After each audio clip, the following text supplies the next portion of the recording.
नमस्कार, आप देख रहे हैं इंडिया वॉइस और मैं हूं आपके साथ श्रुति अंगद। देवभूमि समाचार में आप सभी का स्वागत है। बुलेटिन की करते हैं शुरुआत। सीएम पुष्कर सिंह धामी आज हरियाणा दौरे पर रहे। स्टार प्रचारक सीएम धामी चुनावी प्रचार के लिए वहां पहुंचे थे। पंचकुला और पिंजौर में उन्होंने 2 जनसभाएं की है। पिंजौर में भाजपा प्रत्याशी शक्ति रानी शर्मा के पक्ष में आयोजित महिला सम्मेलन में हिस्सा लिया। इस दौरान क्या कुछ कहा, सुनिए।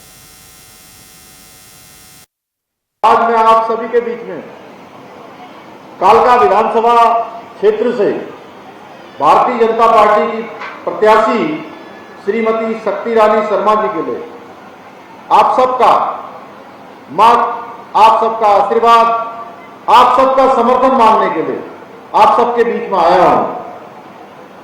मातृशक्ति तो स्वयं की देवी स्वरूप होती है और अगर उनका आशीर्वाद किसी को मिल जाए तो उनकी जीत में किंचित मात्र भी संचय नहीं रहता है। और मैं आप सबकी इतनी बड़ी संख्या यहां पर देखकर इस भीषण गर्मी में जहां इतना लोगों के पूरे इस धूप के कारण से पसीना चू रहा हो, आप सब इतनी बड़ी संख्या में आए हैं, मुझे पूरा विश्वास है, मेरे मन में कोई संदेह नहीं है कि 5 तारीख को आप सब भारी संख्या में मतदान करने वाली हैं, करवाने वाली हैं और 8 तारीख को इस विधानसभा क्षेत्र से कमल खिलाने वाली हैं। हम सभी जानते हैं हमारे प्रधानमंत्री आदरणीय मोदी जी के मार्गदर्शन में और उनके नेतृत्व में हरियाणा की भाजपा सरकार ने पिछले 10 सालों में अनेक कीर्तिमान स्थापित किए हैं, जिसके कारण से पूरे हरियाणा की तस्वीर बदली है। चाहे वो सड़क का क्षेत्र हो, स्वास्थ्य का क्षेत्र हो, पेयजल से जुड़े हुए मुद्दे हो या इंफ्रास्ट्रक्चर की बात हो या विभिन्न योजनाओं के जरिए गरीब किसानों और बहन बेटियों का सशक्तिकरण सुनिश्चित करना हो, यानी कि हर दिशा में महिलाओं को सशक्त बनाना हो, किसानों को सशक्त बनाना हो, इसमें हरियाणा की सरकार ने बहुत तेजी से बढ़ चढ़कर काम किया है।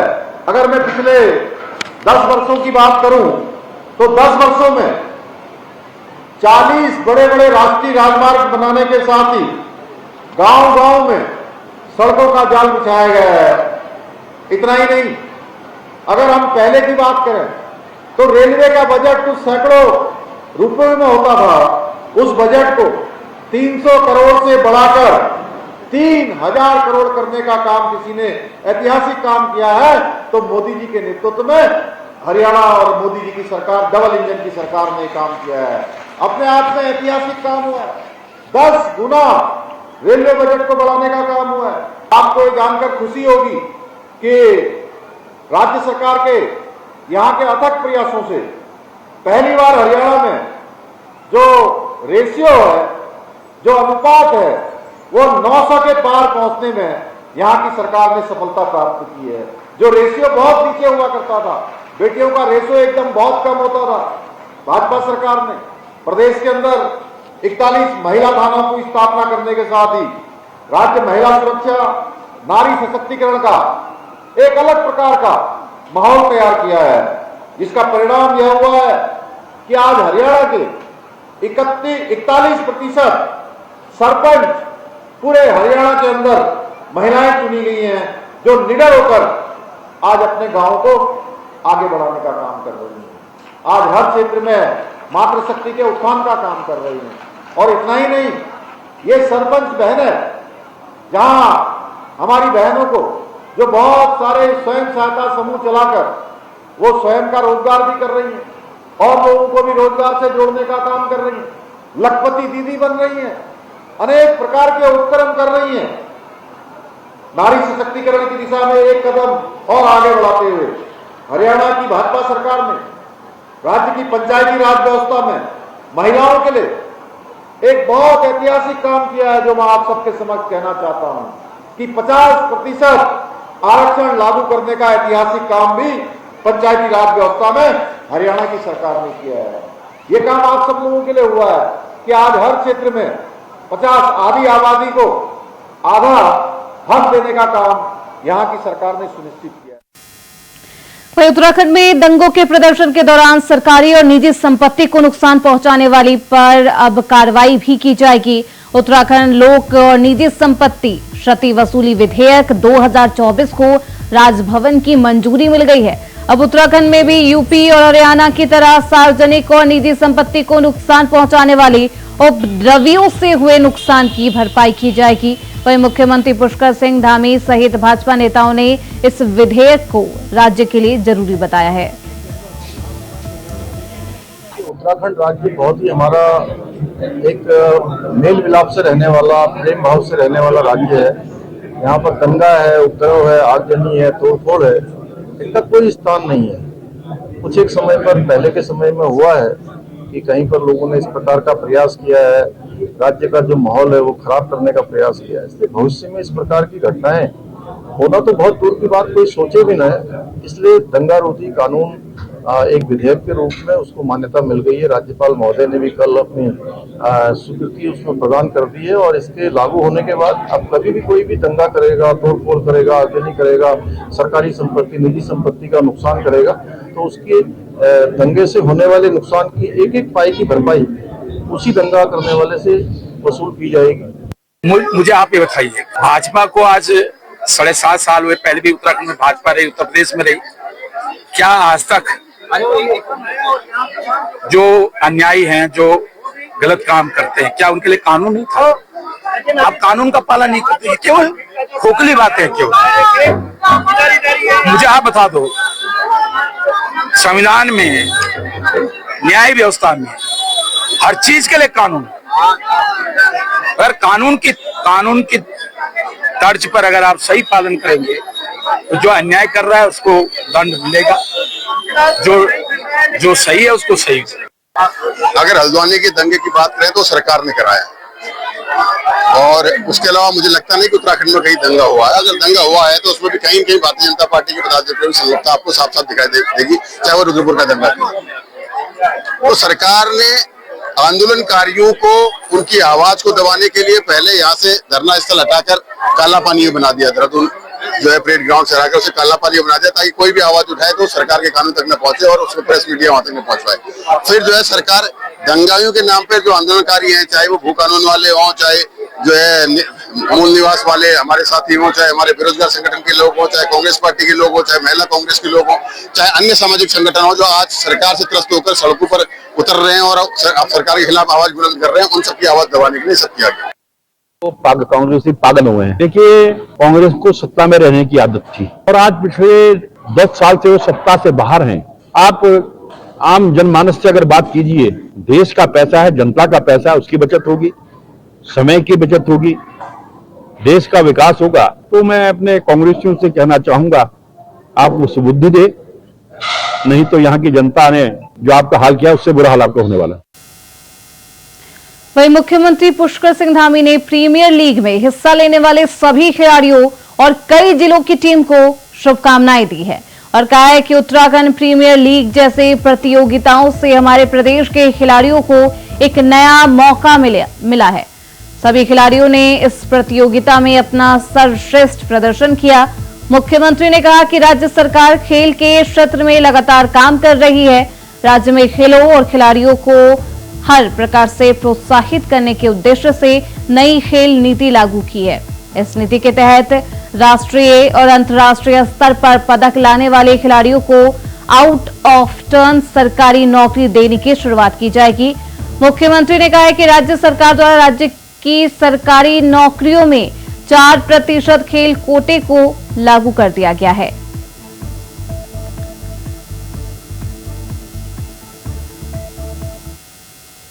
वहीं उत्तराखंड के कृषि और सैनिक कल्याण मंत्री गणेश जोशी के आय से अधिक संपत्ति मामले में नया मोड़ आया है। भ्रष्टाचार करने के मामले में सुनवाई कर रहे देहरादून विजिलेंस कोर्ट के जज का तबादला हुआ है। आपको बता दें कि जज ने कुछ हफ्ते पहले ही विजिलेंस से पूछा था कि क्या गणेश जोशी के खिलाफ मुकदमा दर्ज किया जा सकता है। विजिलेंस ने इसके बाद राज्य सरकार को चिट्ठी लिखकर राज्य सरकार की राय मांगी थी। राज्य सरकार को अक्टूबर के दूसरे हफ्ते तक अपनी राय विजिलेंस को सौंपनी थी, लेकिन कोर्ट के पास विजिलेंस या राय रखती उससे पहले ही जज का ट्रांसफर हो गया है, जिसके बाद से ही अब चर्चा का बाजार गर्म है कि सरकार द्वारा गणेश जोशी को आय से अधिक संपत्ति के मामले में बचाने के लिए आनन फानन में जज का तबादला कर दिया गया है।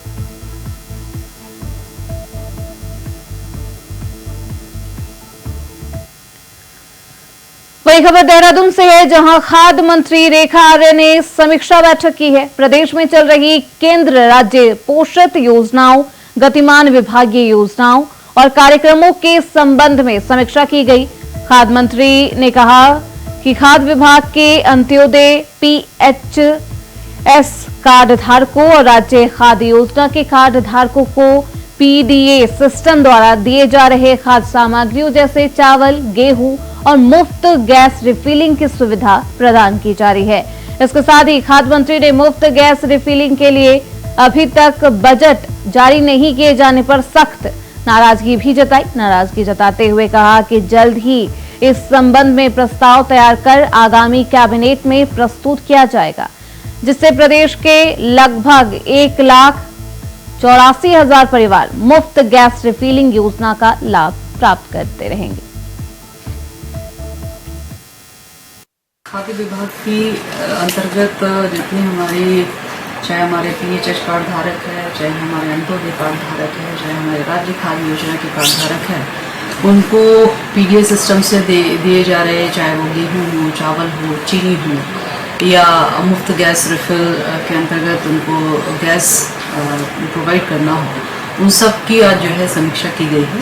और जिसमें चूँकि अभी अंत्योदय परिवारों को जो मुफ्त गैस रिफिल किए जाने के लिए जो संबंधित बजट उसमें जारी किया जाना था, वो अभी तक जारी नहीं किया गया है। इसको लेकर विभाग से नाराजगी भी व्यक्त की है और चूँकि 25 तारीख की कैबिनेट है, तो ये भी निर्देश दिया है कि शीघ्र जो है फाइल की मूवमेंट इतनी तेज की जाए कि हमारी 25 तारीख की कैबिनेट में वह आ सके, अथवा जो है माननीय मुख्यमंत्री जी के स्तर से उस पर जल्दी से जल्दी उसमें निर्णय हो जाए, ये विभाग को आज निर्देशित। केदारनाथ की विधानसभा सीट पर उपचुनाव होने हैं, जिसको लेकर कांग्रेस ने अपनी तैयारियां शुरू कर दी है। वहीं हरीश रावत ने जीत का दावा करते हुए कहा कि केदारनाथ सीट कांग्रेस जीत रही है। जब उनसे सवाल किया गया कि अगर पार्टी आपको टिकट देती है तो आप क्या केदारनाथ से चुनाव लड़ोगे, तो उन्होंने साफ तौर से कह दिया है कि अब लड़ने का नहीं बल्कि आशीर्वाद देने का समय है। चुनाव लड़ने का एक समय होता है और उसके बाद अब लड़ाने का समय है, आशीर्वाद देने का समय है। और मगर केदारनाथ में भाग्य की देवी और भगवान शिव दोनों हम पर प्रसन्न हैं और केदारनाथ कांग्रेस जीत रही है। इसलिए घबराए हुए चीफ मिनिस्टर ने जो बिजली का बोझ जिससे सारे घर, सारा उत्तराखंड त्रस्त है, उसको थोड़ा कम करने का फैसला लिया है। तो ये स्वीकारोक्ति है कि जो है कांग्रेस अब जो चुनाव हो रहे हैं उनमें जीतने जा रही है। डरे हुए चीफ मिनिस्टर। देवभूमि समाचार में वक्त हो चला है छोटे से ब्रेक का, फौरन लौटेंगे। ब्रेक के बाद एक बार फिर से आप सभी का स्वागत है। खबरों में बढ़ते आगे, बरसाती मानसून के कारण उत्तराखंड में 4 धाम यात्रा पर काफी प्रभाव देखने को मिला। बरसात में हो रही लगातार पहाड़ों की लैंडस्लाइडिंग, टूटी सड़कों के कारण यात्रा को रोक कर सरकार को चलना पड़ा, लेकिन अब यात्रा सुचारू रूप से शुरू हो गई है। अभी तक 35 लाख से ज्यादा श्रद्धालुओं ने 4 धाम यात्रा के दर्शन किए हैं। सरकार ने यात्रा को फिर से सुचारू कर दिया है। साथ ही 4 धाम यात्रा के कपाट दिवाली से पहले बंद कर दिए जाते हैं। इस बार भी उम्मीद है कि 4 धाम यात्रा में रिकॉर्ड तोड़ श्रद्धालु आएंगे।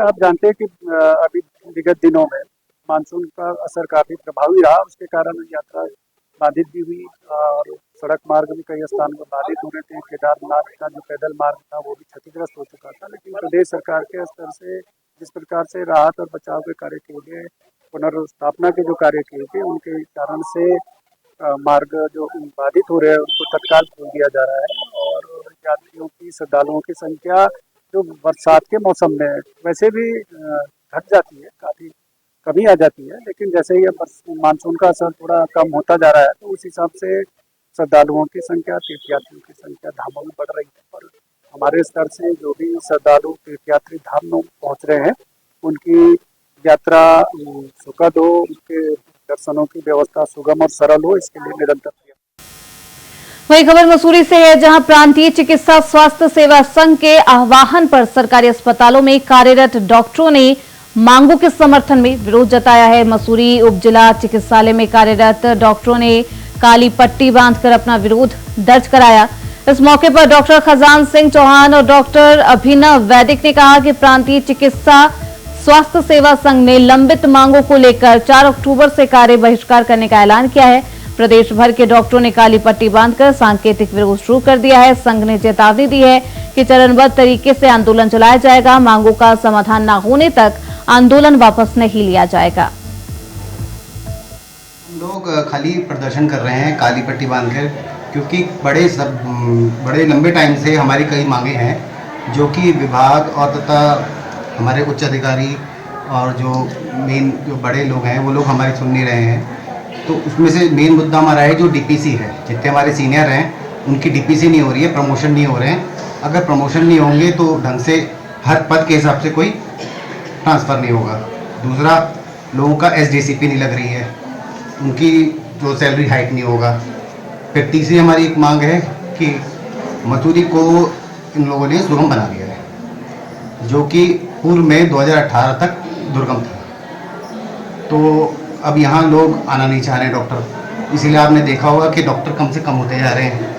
अगर यह दुर्गम होगा, कंडीशंस ऐसी हैं, यहाँ बर्फ़ पड़ती है और वो क्या कहते हैं लैंडस्लाइड होती रहती है, बारिश बहुत है, गाड़ियाँ आए दिन गिरती रहती हैं, तो इसको दुर्गम होना चाहिए। मसूरी के साथ नैनीताल, अल्मोड़ा और टिहरी, ये तीनों को सुगम कर दिया गया है, जिसको दुर्गम कराने की हमारी।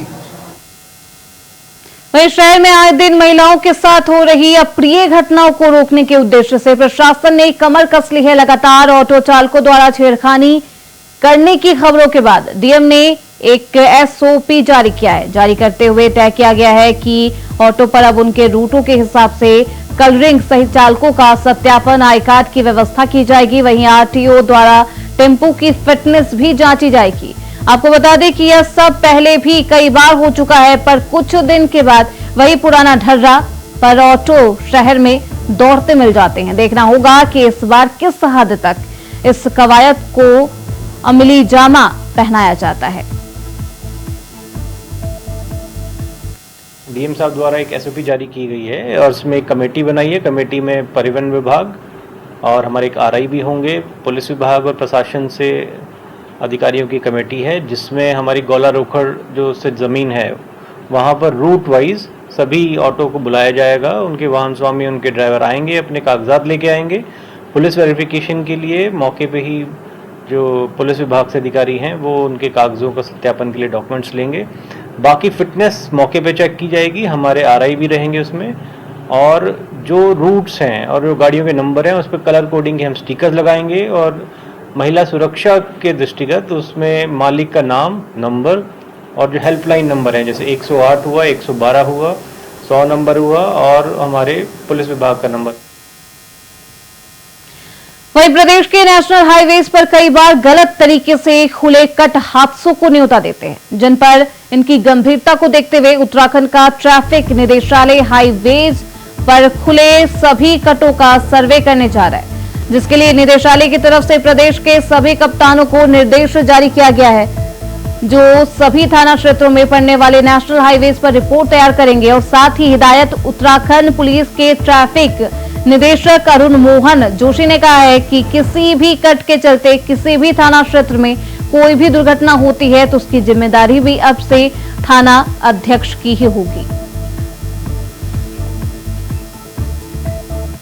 ट्रैफिक जो है ना, वो तो एसएसपीज हैं उनको हमने कम्युनिकेट किया है जो भी जहाँ पर भी NH के जनपद में जहाँ पर 4 लेन हाईवेज हैं, प्रत्येक थाना इंस्पेक्टर बेसिकल ऑफिसर हैं, उनकी अध्यक्षता में कमेटी बनाया और उसमें सर्कल ऑफिसर रहेंगे, थाना प्रभारी रहेंगे और जो हमारे ट्रैफिक अधिकारी हैं वो इसके मेंबर रहेंगे और हर कट को रिव्यू करेंगे। NH के जो कंसर्निंग अधिकारी हैं उनके साथ कोऑर्डिनेट करते हुए और असेस करने की कोशिश करेंगे कि वो जो जहाँ पर भी कट है वो एक्सीडेंट के लिहाज से कितना संवेदनशील है, अगर लगता है काफी वल्नरेबल है तो वहाँ पर क्या बेहतर किया जा सकता है, और जहाँ पर भी कट दिए गए हैं वो ट्रैफिक को बेहतर बनाने के लिए, सुगम करने के लिए कितने उपयोगी साबित हो रहे हैं। तो मेनली हर कट की, जहाँ पर भी एनएच में कट है, हर कट को रिव्यू करने के लिए कहा है और 2 पॉइंट्स पर मेनली फोकस करने के लिए कहा है। तो एक्सीडेंट जो है उसको लेकर के कहीं पर लगता है कि वल्नरेबल है और कुछ प्रिकॉशन नहीं कर सकता है, या लगता है कट इस तरह की प्लेसिंग है उसकी कि जो एक्सीडेंट के लिहाज से बहुत सेंसिटिव है, तो वहाँ पर अगर आवश्यकता महसूस होती है कि उसको चेंज करना है या कुछ में ऑल्टरेशन करना है तो उसको किया जाए, और साथ ही ट्रैफिक को लेकर के भी रिव्यू करना है कि ट्रैफिक में कितना इफेक्टिव लग रहा है। वहीं हरिद्वार के डीएम कर्मेंद्र सिंह ने कई कार्यालयों का औचक निरीक्षण किया है। इस दौरान 3 अधिकारी कार्यालय पर नहीं मिले, इसके अलावा 16 कर्मचारी गैर हाजिर मिले। डीएम ने सभी अधिकारियों से स्पष्टीकरण मांगा है।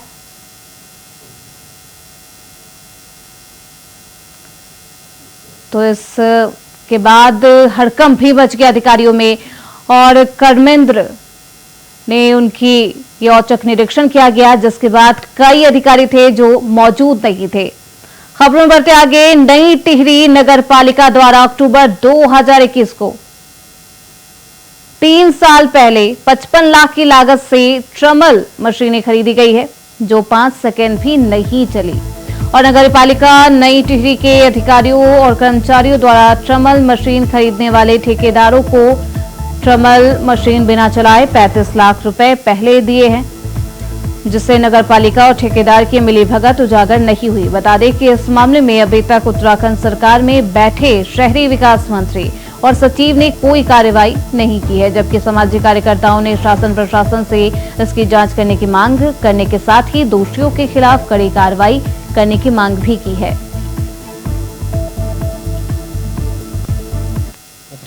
कचरे में जो प्लास्टिक वगैरह निकलती है वो कचरा निकालते हैं जी।